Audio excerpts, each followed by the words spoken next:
hello Vinyl community, and YouTube subscribers. I'm back to do a recent vinyl finds. I'm not.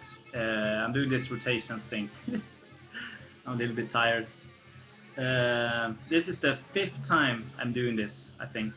So this is the last time also I'm gonna try to do this.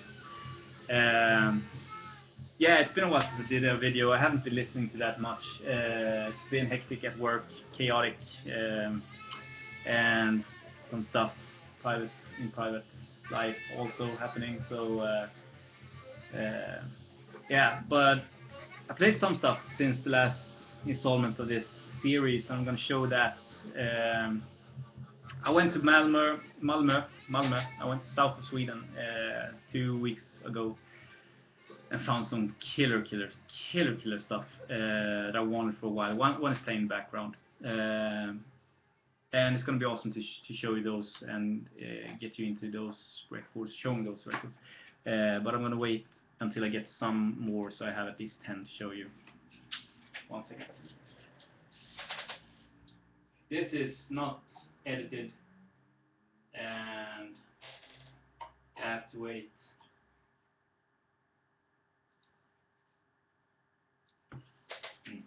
That sounded weird. Yeah, scored some really good records. That's the first thing. The second thing I want to say is I watched some videos, maybe one every day, something like that.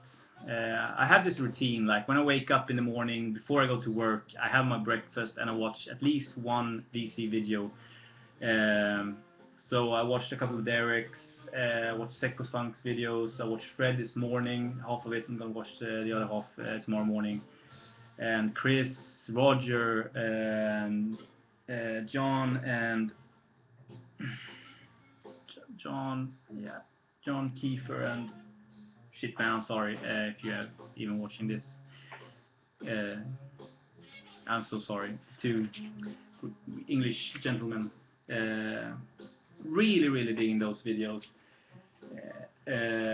Those kind of sessions that they have, just sitting down and showing what they played. I think it's brilliant, really entertaining, and fantastic things that they play. Moving on to the records, I played this, The Wildest Organ in Town by Billy Preston from 1966. A couple of covers, Can't Get No Satisfaction, Hard Day's Night. It's a good record. It's not great. The Apple things that he did was better in my opinion, but I found that for $1, so I got it, picked it up. Ardeen Taylor, I Think Therefore I Am, on the Rare Earth label from 1970, I think. There's the Rare Earth label there. I played this in the radio show that we have, the podcast, and I played this. It was about 10 crowns records, TH1 records, or $1 records finds. This is a record you find for $1 in Sweden. I got the seal for $1. And I played the song Gotta See Jane. Fantastic record and a fantastic song. Pick it up when you see it. Also played this, Tommy Broman, Efter Midnatt, fusion record, very guitar based, and he's a good guitarist. Produced by Björn Jason Lind. He's also playing on this. Malamo Gassama also. 1976, not as good as I remembered it, but when I got it for 10 crowns or $1, I was just blown away. I didn't imagine that this would sound as cool as it did. But if you compare this to a lot of other fusion stuff made in Sweden in this time period or a little bit earlier, they are better. But for 10 crowns, definitely worth picking up. And I showed this also, even if it's not a standard $1 find. I found 2 for $1 each, and the last one I bought cost me about $5. So, but you can't find it because it's sold so well in Sweden. And if you find it and you don't like it, sell it on eBay. It's worth a little bit at least. A buddy of mine is into a real beefheart kick right now. So I brought this and another one I'm going to show you just to see if he dug it. You know, these like madmen, theatrical playing music in their way, like different kind of thinking in music. Moondoggy was one, played one of these. It's a 2 LP set, played one. and he really enjoyed it. He thought it was kind of cool, but I think that you have to read about him and look at pictures and stuff like that to really get the whole package of Moondog. Um, yeah, and I also played Sun Ra, Supersonic Jazz. This I couldn't find a year, but I think it's the 50s, like maybe mid 50s or something like that. This is not as far out as some of the Sun Ra stuff I've heard, and I've heard very little, but it's easy to get into, easy to listen to. Highly recommended. Anders recommended both this and the Moondog record. I'm super glad he did. And my buddy enjoyed both of them, and we talked about Beefheart, had a good time. Played this, Harvey Mandel, the Snake, blues guitarist, like a little bit rockier blues guitarist. Yeah, I'm still looking for the Cristo Rodento, I think the record is called. Really want that, to see how that sounds. And I couldn't remember how this sounded, the Flesh Tones Hexbreaker. The only thing I remember was I bought a huge pile of records, and I think there were like 3, 4, 5 Flesh Tones records in there. And when I listened to them, they didn't spark anything except this record. So for some reason, I kept this and sold the other ones. And it's an okay record. It's going back to the collection, definitely. But I'm not going to pick up more Flesh Tones records. Angel's Egg by Gong. I think I picked this because, yeah, I wanted to listen to it again. It's been a while. I couldn't really remember how it sounded, but I found this in Malmö the last time I went there, or maybe the second to last time I went there. Found for a great price. It's the 2002 re-release on Get Back Records, and the record start with was from the BIG label from 1973. There's the thing. Got it for a great price. It sounds kind of good. A lot more jazzier than I remembered it. Yeah, I wish I had more early Gong stuff just to compare to that record.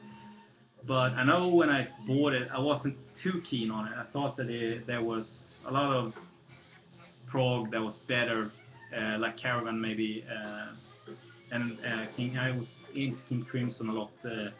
Still am, but yeah, listened to them a lot when I got that record. So Space Ritual by Hawkwind, played the first LP from this monster. Fantastic. I mean, just so damn good. And the package with the whole deal. Yeah, if you're a rock or prog fan and you collect records, that has to be a must or a want at least. I mean, it's the definition of a cool LP. I played Focus 3 last time, in last installment of the series, and I pulled this Moving Waves. I think that this was before that. Yeah, 1971. Second side, one long ass song, Eruption. Really, really cool. First side, first song, Hocus Pocus, the one that everyone heard. And it's really cool. I mean, Hocus Pocus, a rocky, good song. So yeah, this one will not go into the collection again. Tyler Gang, Jotless. Just I pulled it, listened to it. Sounds like a after ski kind of band. Not my cup of tea at all. So I don't know what I saw the first time I listened to it and put it in there in the collection, but it's not going back. That's for sure. Didn't like it at all. New York Dolls. Love that cover. It's so cool. Backside. This is a compilation 2 LP set, and what it is, it's the 2 LPs that they released in one package like this. Yeah, I'm not a huge New York Dolls fan. After playing this, I'm not a huge New York Dolls fan. I still dig the Thunders solo stuff and the live stuff. Feels more punky. If I'm in the mood for punk, I play Thunders instead of New York Dolls. And if I'm in the mood for like glam, I play maybe T-Rex or Bowie or Queen, but I won't play New York Dolls. So, but yeah, it's a keeper. It's interesting. I mean, yeah, music, important history piece. I don't know. And the last one I played was The Clash, Given Enough Rope from 1978. Yeah, 1978. This came before the London Calling record, and in my opinion, as good as London Calling. Maybe you can't compare the two records because they don't sound the same, but I mean, London Calling is a classic record, but you've heard it so much, and I think that this is almost as big of a masterpiece as London Calling. I love this record, really good. And this was the first record I got online. The first time I bought a record on Swedish eBay was Give 'Em Enough Rope. I was so happy. The package came home. I opened it up, you know, the whole deal, and I probably overpaid it for, yeah. But so it's pretty nostalgisk